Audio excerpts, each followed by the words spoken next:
I bet you're wondering how I got myself into this situation. Yeah, that's right. I'm using the joke again.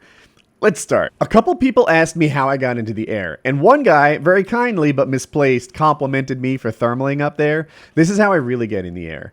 And while I explain it, you can admire Frank. Fun story about Frank. We all went swimming just to cool off in this trip. It's really hot.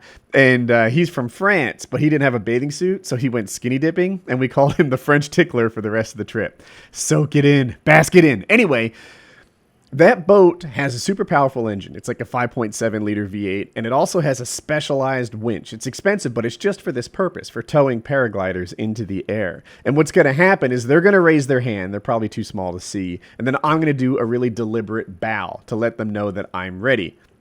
Then they're going to gun it, but the winch is not going to be pulling me in. There's a deliberate bow. They're going to let the line out a bit, then they stop it. It pulls me forward, and I launch. It's a lot like a paramotor launch, so I was pretty comfortable with this part.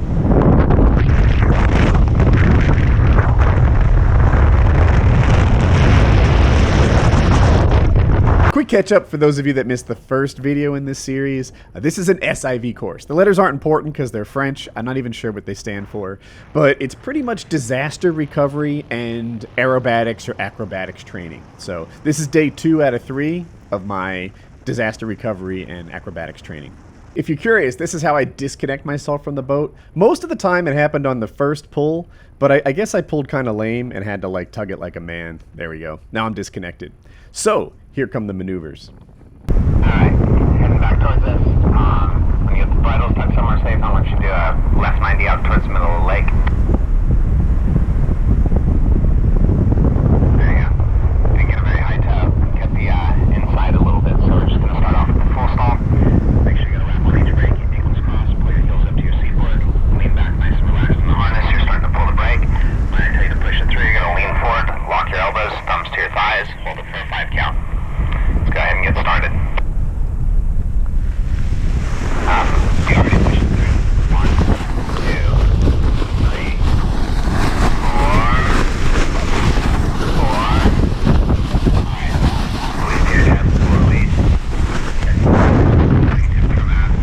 Okay, so what you just saw was a full stall. I took both of my brakes, buried them all the way down into my pockets, and collapsed the wing.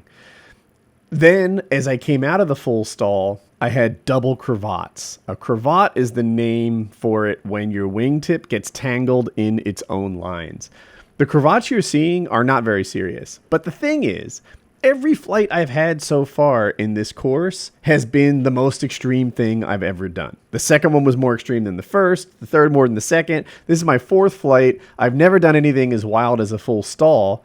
And now I came out of my full stall with double cravats, a situation that would have had me very concerned prior to this course. But even 4 flights in, I was like, whatevs. You know, I know my wing can fly at, what would you call that, 80% of a wing?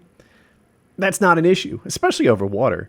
So I was actually pretty casual about it. There's 2 ways to deal with it. You can either take your brake and sort of pump them out. I guess 3 ways. You can take your stabilo line and pump it out, and I think I do both of those. And then the other option, if you have a bad cravat, is to go back into a full stall, roll the dice, and hope that this time it comes out nicer than it did the first time. So you'll see in a second here. I pump my brakes and I pull the stabilo line, and things work out fine. You can mark that out if you want, or we can just try and pull it all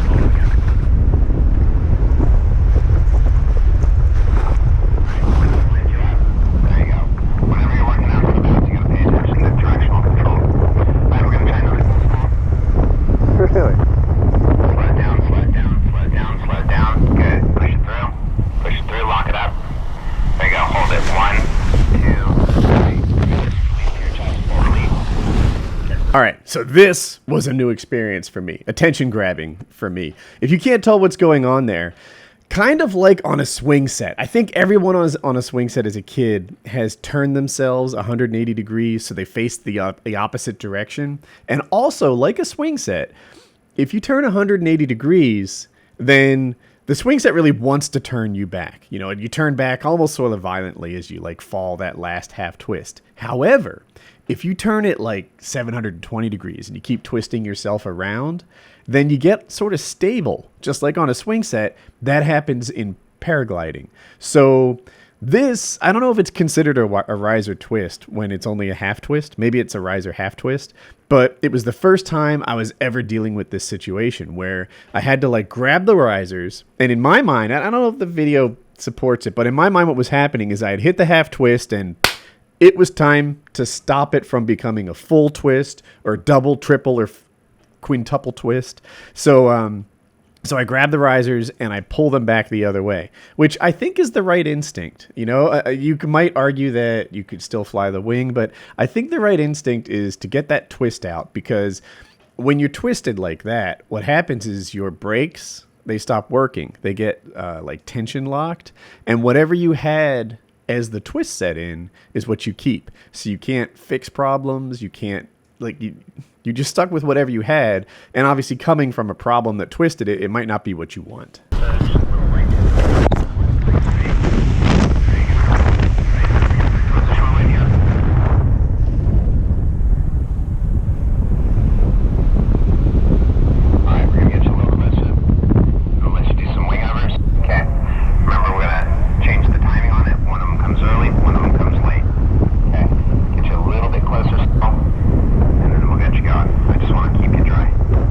Now, if you didn't hear that, basically, he's going to let me get closer to land and do some wing overs, and he wants to keep me dry. And that means I don't have a lot of altitude. And in my head right now, I'm thinking, I don't have enough altitude for wing overs.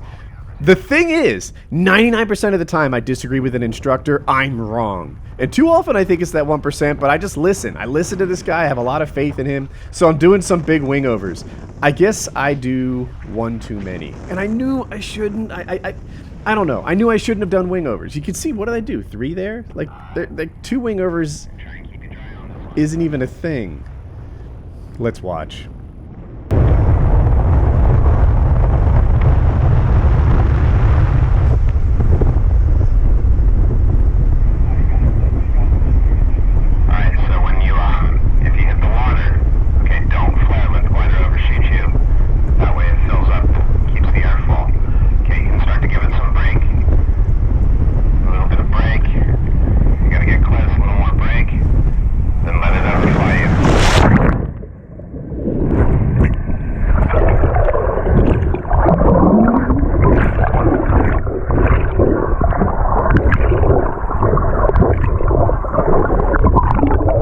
So I'm not sure about paragliding, but in paramotoring, the number one way to die is to land in the water. The number one way to get hurt is to touch the prop, but smashing into land is somewhere down the list. I thought that landing in the water wasn't dangerous for me. Like, if you don't know me, maybe you don't watch all my videos, I'm very good in the water. I was a competitive swimmer in high school and in college. I had records. I was surfing hurricanes by the time I was 12. When I wasn't doing that, I was body surfing or jet skiing, or I've just always been a water guy. So I thought that I was a special snowflake who was not in danger in the water. It turns out that even if you're comfy in the water like I am, it's a little sketch. You know, the harness that's on your back floats, and it wants to float you face down. The lines that attach to the wing, like they said, don't kick, it'll catch your feet. And I thought, well, you know, I have special swimmer feet. They catch in my feet too. So it was eye-opening. It, like everything else in this course, it was such a good learning experience to see what happens when you land in water. And I didn't even have a motor, which would probably be, you know, even tougher to deal with than free flight harness. So yeah, my first trip in the drink because I didn't make it to land. That's what happened there.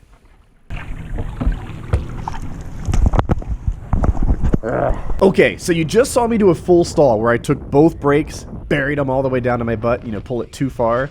This is a negative spin. It's not something I think that people do on purpose, but people do it by accident sometimes, where you take one brake, bury it all the way down to your butt, and what you get is a really violent reaction. You need to time coming out of it correctly. What's going to happen as you go from dropping straight down like I was to start flying forward is the wing is going to surge forward in front of you. If you time it right, then that's manageable. If you time it wrong, then your body can go into it, surges so forward in front of you that you can fall into that wing.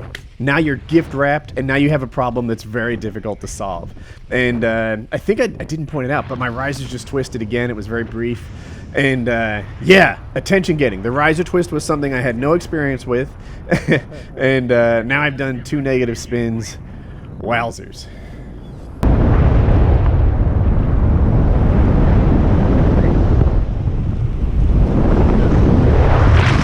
So I probably talked over him, but he let me do wing overs again. My favorite part of flying, the point of flying. Wing overs are they're like my thing.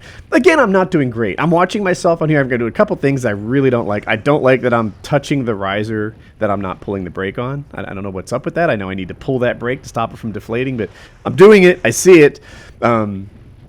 But I am working the time. Oh, I'm also not weight shifting very well, which I give myself a bit of a break on.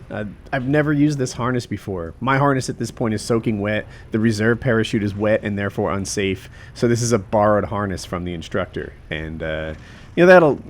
Maybe a better pilot would go right into it weight shifting like a pro, but that wasn't me. So yeah, it's a borrowed harness, but... a little better. Look at that. I'm getting upside down to some effect. What's happening is I'm getting timing better. There's mistakes touching the risers, and I'm not weight shifting well. But what I thought was good timing, sort of after I swung through the bottom, I now see as late timing. And it's, if you're going to do late timing and get up nice and high, that's cool, but you need to alternate. Some of them really need to be like almost before you're at the bottom. Again, I'm not an instructor. I'm a student, quite obviously. But that was the thing that I had to fix in my wing overs, that timing. And that's the thing that I was really excited to come home with, a better sense of how to get more energy into my wing overs, what makes them inverted, and what makes, what builds energy, what subtracts energy. That sort of stuff was huge for me. So I think now I'm working my way back to land.